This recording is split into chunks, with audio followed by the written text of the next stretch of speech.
Alors sur l'ordre infirmier, en effet, certains médias véhiculent le fait que l'ordre infirmier a été supprimé de la nuit du 9 au 10 avril 2015 par l'amendement voté par les députés.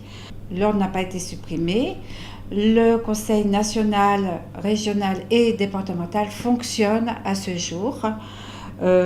Cet amendement concerne le projet de modernisation de la loi qui est en étude en ce moment et qui sera examiné par les sénateurs au mois de septembre. Celui-ci a été voté contre l'avis du gouvernement puisque au lendemain de ce vote, Mme Marisol Touraine s'est exprimée et elle affirme que l'ordre est nécessaire pour la profession. C'est vrai que beaucoup de contre-vérités ont été affirmées ces derniers temps et pourtant ce sont des bases fausses et qui vont être pénalisantes pour nos professions. L'ordre a certes connu des problèmes de financement et de fondement, mais ce n'est plus aujourd'hui le cas. Qu'est-ce qui a changé? Eh bien, c'est le deuxième ordre professionnel par rapport aux inscriptions. Aujourd'hui, 170 000 inscrits au tableau de l'ordre. De plus, les cotisations sont les moins élevées. Si vous regardez les autres ordres professionnels, tels que médecins ou kinésithérapeutes, ils sont à 20-30% plus chers. Donc, la cotisation pour les salariés est de 30 € et 75 € pour les libéraux. Alors, de plus, plus de 1200 professionnels sont bénévoles et font partie des conseillers.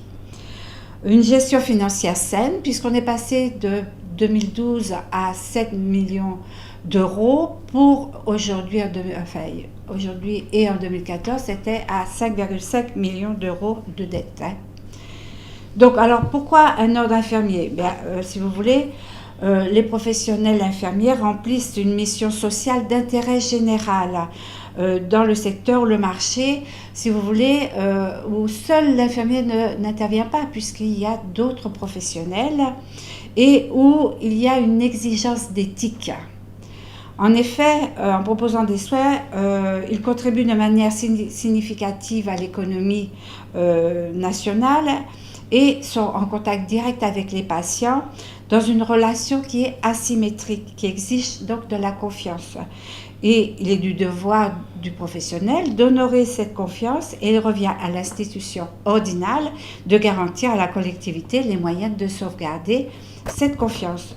Donc pour cela, l'institution ordinale est une instance de régulation pour la délégation de l'État. Donc, elle contrôle l'accès et les conditions d'exercice de ces professionnels. Alors, en Guadeloupe, donc c'est une équipe dynamique qui est maintenant active, puisque elle a été réélue donc en 2014. Les conseillers ont été réélus en 2014. Et puis, donc, on peut dire qu'au siège, au niveau du Gosier, vous avez 2 assistantes qui accueillent régulièrement les professionnels, qui répondent aux appels téléphoniques. Alors, c'est vrai que notre métier, il est passionnant, mais nous avons des contraintes aujourd'hui qui sont à la fois financières, qui sont aussi par rapport aux litiges, par rapport aux conflits d'intérêts ou aux conflits, si vous voulez, par rapport aux organisations pharmaceutiques. Donc, nombreuses sont les situations dont le professionnel a besoin et au quotidien, eh bien, si vous voulez, nous, au siège, nous réalisons des permanences ou même des réunions de médiation pour certains litiges. Si vous voulez, la profession aujourd'hui vit vraiment des avancées qui sont significatives. L'ordre est vraiment le partenaire au niveau du ministère pour justement faire avancer les compétences, puisque vous savez qu'aujourd'hui nous sommes une profession reconnue de niveau licence avec la possibilité de réaliser des masters et doctorats. Donc les compétences sont mises en avant par des pratiques avancées. L'ordre, si vous voulez, a vraiment une action significative pour la profession, alors que le syndicat, si vous voulez, va défendre que le professionnel qui est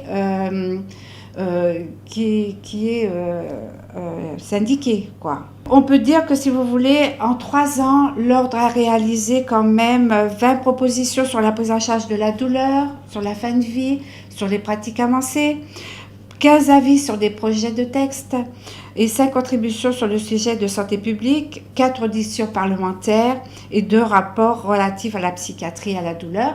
Donc ici en Guadeloupe, en Martinique aussi, en Guyane, eh bien, nous sommes là pour informer tous les professionnels de ces avancées et mettre en application les nouvelles réglementations, par exemple de la HAS, et les orienter vers un dispositif de formation.